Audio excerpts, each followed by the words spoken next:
Hey, Nick. Hello, Warwick. Hello, listeners. It's almost Christmas. Holy macanoli. Am I Um, tired? yes, I don't think that's got anything to do with Christmas, though. Oh, no. Maybe having a baby in the house at Perhaps 50 years of age. might have a small bit to do with it. A little. Hey, Nick, have you got a joke for us today? I do. What do you call an obnoxious reindeer? Nope. Rude. Off. Welcome to the Tradies in Business podcast with your hosts Warwick Bidwell and Nicole Cox. Divert your phone and grab a brew as Waz and Nick unpack tips, tales, secrets and stuff-ups from guests both inside and outside your trade, helping educate and inspire you to break the cycle of gut-busting and money stress and create a true trade business. Boom tish. I think I failed on my desire to make you really roll around laughing before the end of the year. So there you go. That was. I thought it was great, and I am. You need to pop on over to YouTube and check out the video because I have one hell of a set of ears. Yes, but there's this thing on your head. I'm not sure what that's meant to be, actually. It looks like a growth. Some sort of hat. It's a Christmas tumor. It is. It is very much. Well, it is Christmas, and in the spirit of the season, all things crass and I don't know, gaudy come out of the cupboard, including my ears. Yes. and Mine's hat. still packed away in the shed. It's the 19th of December. Yes, I'm leaving it there until the absolute last minute. And we have a 2.5-month-old baby in the house. So there hasn't been much time for me to go and dust off the decorations. Imagine what it's going to be like next year. You're going to have to put a big cage around the tree so that your then toddler, who will no doubt be walking or at least edging along the fence, will be wanting to touch everything on the tree. He'll be using it to pull himself up, Yes. but instead pull the tree down Off it'll go, like the cat videos. like my cats. So, Nick, what a year, hey? 2023, the another one of those years where everybody got to the end of 22 and breathed out and went, oh, surely next year it'll be better. And at least in Australia, we've seen interest rate rise after interest rate rise. We've seen more hassles with the construction industry. We've seen, what else have we seen, Nick? A lot of cost of living pressure. There's a lot of pressure out there. With the cost of living, everything seems to be on the increase. They keep telling us that food and meat's coming down and then another storm comes and it all goes back up again. I'm not going to get on my soapbox with my skeptic hat on today, even though it looks like I should have a skeptic hat on. There's just a lot out there. There's some big energy. I feel like this year has been the hangover year. It's like we've finally moved past some of the challenges and the hangover has brought on a whole bunch of other challenges. A bit like when you wake up pretty dusty after your Christmas party. Yeah, and a bit like waking up after the night before and having that deep feeling of regret. Oh, yeah. And you start thinking about, oh, how many did I have? Or maybe you ate too much. Or maybe you just, you're not a drinker and you accidentally got into a really long conversation with somebody that you wish you hadn't and perhaps overshared some stuff because it was the season to be jolly and everything. I think a lot of businesses could be getting to this stage of the year with a bit of that feeling about maybe they didn't do enough marketing in 2022 and they found themselves a bit short of work in 23, which was a big problem this year for a lot of trade businesses. Maybe you didn't put enough work into your team. And as we've talked about in previous episodes for our tradiepreneurs, actually, are about the great resignation that happens around this time every year. Maybe you haven't invested enough in your team.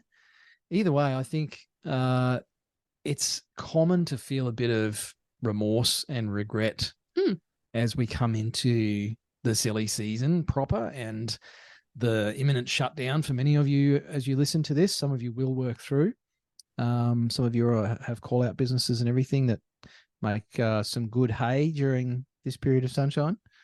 But that feeling of regret is actually avoidable. And that's probably what I want to encourage you to do as you roll into Christmas is think about what it would take to not repeat the same patterns year after year that perhaps you're seeing in your own life and your business.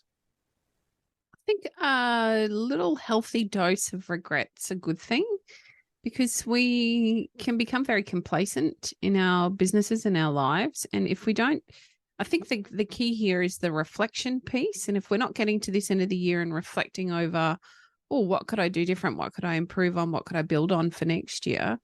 Then we will stay quite stagnant to where we are. And when what is it that if we're not growing, we're dying, I think is the statement. There's a whole big story that goes with that I'm not probably qualified to take you through. But they do say that if you're not, and I don't mean necessarily that your business needs to grow and you need to put on another 2 people next year. What I mean is personal and business development. If you're not constantly looking and reflecting over your business and figuring out ways to do better, to serve better, improve the customer experience, improve your team experience, improve your experience as the business owner, unfortunately, that complacency that often seeps into business can create the downward slide. So one of those things that you're talking about that we saw really strongly at the beginning of this year was the complacency around how much work everybody had at the back end of 2022. They ran into Christmas, they were exhausted, they had far too much work. So everybody not everybody, a lot of people had taken their eye off the ball when it came to marketing. And we came through and we sort of hit February, March. We saw a lot of businesses really reach a place of struggle that meant that they weren't able to achieve the goals that they just assumed that they would. And that's one of those problems with complacency. We let go of some of the things that we shouldn't be letting go of. So a little bit of regret every year, I think, is not a bad thing, because it can be quite, providing you use it as a motivation, I guess, is the real key here. Providing you use it as a motivation for you to make improvements and find some growth on the following year. I'm writing notes as you speak, Nicole, as who do actually watch the YouTube episodes. I think there might be 3 people. If you don't know, we have a YouTube channel. Actually. We do. Just going to take a quick break to let you know about our YouTube channel. Head on over to YouTube. Anyway, don't know why I always do an bad American accent when we do that. I think because so many promos seem to be done in that accent, and the USA seems to be the land of big promos. Anywho, loud. Yes. So we do have a YouTube channel. So you can see me pointing my pen at the screen right now, if you go and check it out, and lecturing who I don't know, because I don't lecture Nicole. But I was taking notes, Nick, and I was thinking, if I was summarizing what you were talking about, there's some big points in there, and there's some really meaty stuff for any of you listening to this if you want to really make change. And I know we talk about this so much, Nick. We've been running for over 9 years now here at Tradies in Business podcast. We've got over 600 episodes. Holy moly.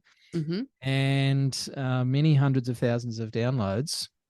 And we have probably repeated the same dozen messages or so about 50 times, because business and results and getting what you want out of your life generally comes back to the same core things. And I was scratching my notes down here to write the blurb, because I do write the blurbs for all of our podcasts still.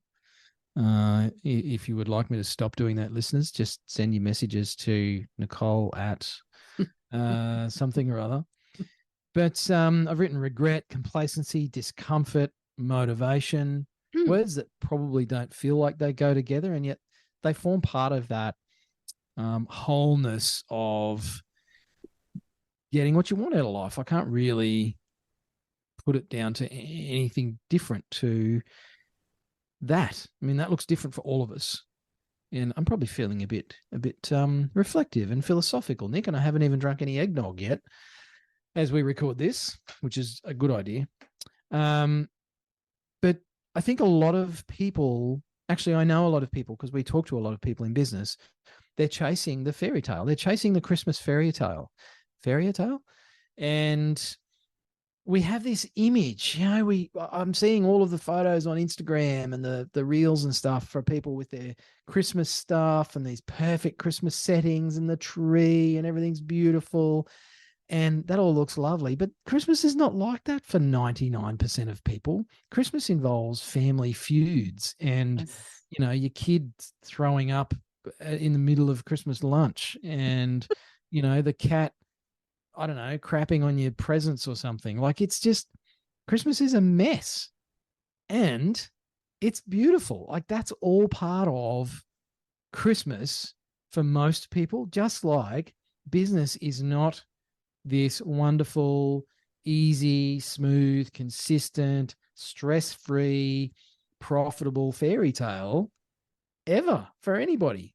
If anybody tells you that that's reality, then they're pulling your leg really hard, because no matter what sort of business you have, whether you're some Instagram gazillionaire driving around in your Ferrari, or Bob the Builder who's just slaving it out on site, business involves all of these things: discomfort, comfort, joy, stress. Like, it's all part of it. It's just about shifting what version of reality you're going to create for yourself.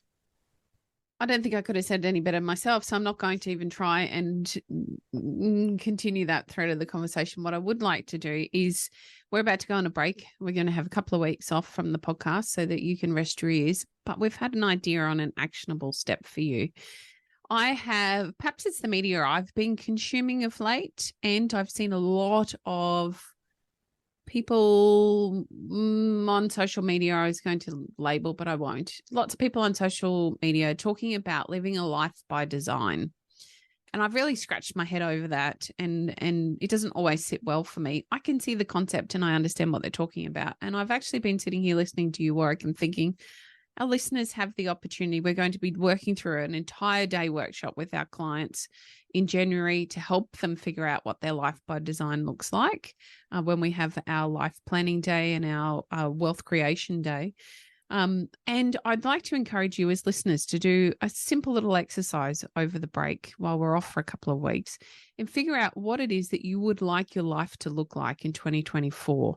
So when you get to this reflection point of 2024, you can look back and think, you know what, I did take that family holiday and I did manage to get the business to a point where I was able to not work after hours.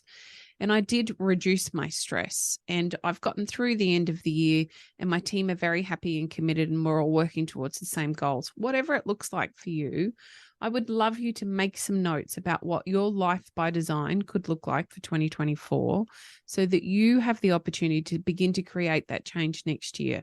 As always, we will be putting on lots of free stuff for you to come and join us so that we can assist you with creating some of that change. We've had some awesome ideas over the last couple of weeks on ways we can collaborate with you, the listeners, and our broader audience to help you make some of that change so you're not getting stuck and stagnant like we were speaking about earlier.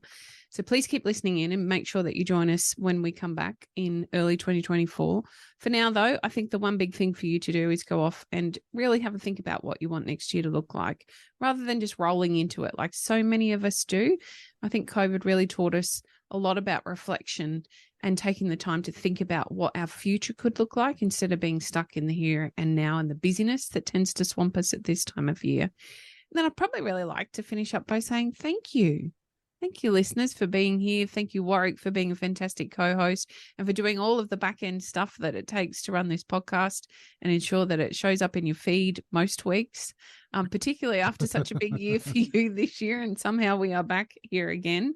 Thank you very much for listening. It's because you listen and because we still see that you are downloading our podcast that we show up every week and record another episode. We've got some amazing, exciting changes coming to the podcast next year, including an intro that we had to re-record, I think 5 times this morning before we got it to something we're comfortable with. But there's a whole bunch of changes, including the frequency is getting a little shake up next year. So please keep your ears ready, poised, and the finger on the button on Spotify or Apple Podcasts or wherever you listen so that we can join you again next year. Everything Nic said. Perfect. Have a wonderful holiday season, whatever that looks like for you. Stay safe, take a break if you can, and we look forward to bringing you more value and bringing more of Nic and myself to you across all of our channels in 2024. You're going to have a chance to get closer to us next year. So I'm excited and very nervous about that. I think our listeners just got very nervous as well. Have a wonderful Christmas. Thanks for listening. Hooray. You've been listening to the Tradies in Business podcast with Warwick Bidwell and Nicole Cox. Find out more about today's guest, tools for your trade business, and other cool stuff at tradiesinbusiness.com.au.